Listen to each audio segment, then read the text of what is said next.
ராஜா சாருடைய இடம் வந்துட்டு ரஹ்மானால நிரப்ப முடியல. பட் நம்பர் 1 இடத்துக்கு வராரு.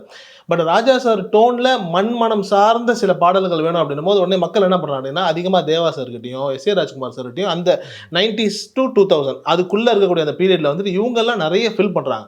அந்த டைம்ல என்ன ஆகுது அப்படின்னா, ராஜா சாரை வந்துட்டு அணுக முடியாத ஒரு சூழல் வருது. ஏன்னா ராஜான்றது வந்துட்டு ஒரு சிங்கம் மாதிரின்னு வச்சுக்கோங்களேன். அந்த பீக். அவரை போய் எல்லாராலையும் டக்கு டக்குன்னு அடிக்கிற முடியாது.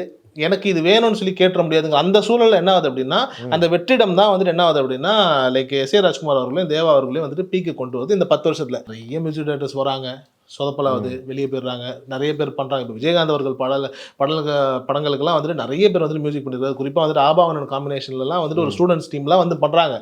எல்லாருமே பண்ணா கூட என்ன ஆகுது அப்படின்னா, கடைசியா வந்துட்டு இது இளையராஜா பாட்டு, இல்ல இளையராஜா பாட்டு மாரி இல்ல அப்படின்னு சொல்லி புறக்கணிக்கப்படுறாங்க. ஓகே. இந்த காலகட்டத்துல தான் ரஹ்மான் வராரு. ரஹ்மான் வந்து ஆல்மோஸ்ட் 92 to 2001 or 2002 வரைக்கும் ரஹ்மான் மட்டும் தான். ரஹ்மான், தேவா, எஸ்.ஏ. ராஜ்குமாரை தாண்டி ஒரு மியூசிக் டைரக்டர் கிடையாது. 2001க்கு அப்புறம் தான் வந்துட்டு ஹாரிஸ் ஜெயராஜ் உள்ள வராரு. நீங்க ஹாரிஸ் உள்ள வரும்போது இண்டஸ்ட்ரி என்ன ஆகுது அப்படின்னா, அதுக்கப்புறம் தான் நிறைய புதுசா நிறைய பேர் வர ஆரம்பிச்சிட்டாங்க.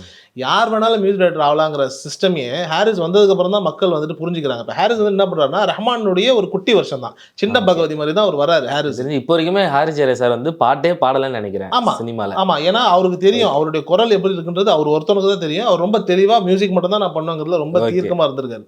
ஹாரிஸ் வந்த உடனே தான் என்ன ஆகுது அப்படின்னா, நிறைய பேர் இண்டஸ்ட்ரிக்குள்ள வர ஆரம்பிக்கிறாங்க. சொல்லப்போனா அதுக்கப்புறம் தான் டிஎஸ்பி வராரு இங்க. அதுக்கப்புறம் தான் வந்துட்டு ஜோஷ்வா ஸ்ரீதர் மியூசிக் பண்றாரு. ஜிவி பிரகாஷ் வராரு. இது மாதிரி எக்கச்சக்கமான காம்பினேஷன்ஸ் வந்துட்டு அந்த 2001 to 2012க்குள்ள நிறைய வந்திருக்கும். ஓகே. இந்த 10 வருஷம் இருக்கு இல்லைங்களா? இந்த 10 வருஷத்துக்குள்ள எக்கச்சக்கமான மியூசிக் டைரக்டர்ஸ் வராங்க. அதுல ஆல்மோஸ்ட் நிறைய பேர் இன்னைக்கு இல்ல. காதல் படத்துலலாம் வந்துட்டு ஜோஷ்வா ஸ்ரீதர் வந்துட்டு எக்ஸ்ட்ரானரியான மியூசிக் போட்டிருப்பாரு. அந்த படமும் சரி, அந்த பாடலும் சரி. பட் இன்னைக்கு எங்க இருக்காரு அப்படின்னா, அது ஒரு கேள்விக்குறியான ஒரு சூழலா தான் இருக்கு.